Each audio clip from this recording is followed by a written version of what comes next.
Hello everyone, কেমন আছেন সবাই? হোপফুলি সবাই ভালো আছেন এবং সুস্থ আছেন। আজকে আমি চলে যাচ্ছি ইফতার করতে। হ্যাঁ, এখনো আমার ইফতারের ব্লগ শেষ হয়নি। একটু আগে গ্যালারিতে দেখলাম যে ভিডিওটি এডিট হয়ে পড়ে আছে, বাট আপনাদের সাথে আমার ব্লগটি শেয়ার করা হয়নি। এটা একটা ছোট মিনি ব্লগ হতে যাচ্ছে। আজকে অ্যাকচুয়ালি আমি ট্রাই করব প্যানিশেড ফুড। আমি চলে যাচ্ছিলাম গুলশান 1-এ।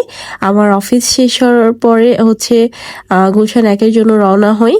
যদি আমার অফিস বনানী থেকে গুলশান 1-এ যেতে সর্বোচ্চ সময় লাগে 15 মিনিট 20, বাট এই টাইমটাতে আমার যেতে যেতে 1 থেকে 1 ঘন্টা 20 মিনিটের মতো লেগে গিয়েছে। অ্যাকচুয়ালি আমার ফ্রেন্ডের অফিস গুলশান 1-এ, সো ওর জন্য কাছে ছিল আর ও বললো যে বাওতেই বসবো। তাই বাওতে অলরেডি আমরা টেবিল বুক করে রেখেছি অ্যান্ড ফুড অর্ডার দিয়ে দিয়েছি।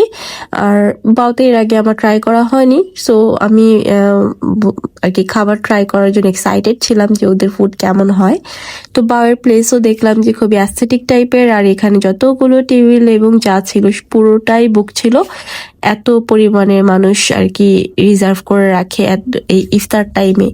তারপরে আমরা ছোট একটি টেবিল পেয়েছি অ্যান্ড আমাদের ফুডও অর্ডার করা ছিল যেহেতু আগে থেকে, তো বেন্ডো বক্স দিয়েছিলাম আর একটা বাও প্লেটার দিয়েছিলাম। বাও প্লেটারের খাবারও খুব মজা ছিল। আর বেন্ডো বক্স যদিও দেখতে দেখা যায় ছোট, বাট না, ওদের কোয়ান্টিটি অনেক বেশি থাকে। একজন ভালো খাবার যে খেতে পারে তার জন্য ইনাফ, বাট আমার জন্য অনেক বেশি হয়ে গিয়েছিল। তো বাওতে আমরা খাওয়া দাওয়া শেষে তারপরে চলে আসি অ্যাট দ্য টেবিল। এটা খিলগাঁওতে, মগবাজারের এই অ্যাট দ্য টেবিল ফুড কোর্টে আসার পরে দেখলাম অনেক টাইপের ফুড কোর্ট আছে এখানে। ওরা গিয়ে মেক্সিকান, চাইনিজ, তারপর গিয়ে ইন্ডিয়ান, সব টাইপের, স্প্যানিশিয়ান, সব টাইপের ফুড ওরা গিয়ে এখানে পাওয়া যাবে। তো আমরা এখন Mexican fish and chips try করব, যেহেতু অলরেডি পেট ভরা।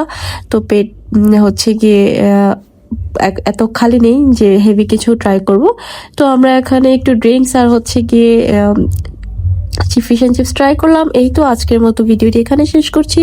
সবাই ভালো থাকবেন। আল্লাহ হাফিজ for today. Thanks for watching my video. Bye by.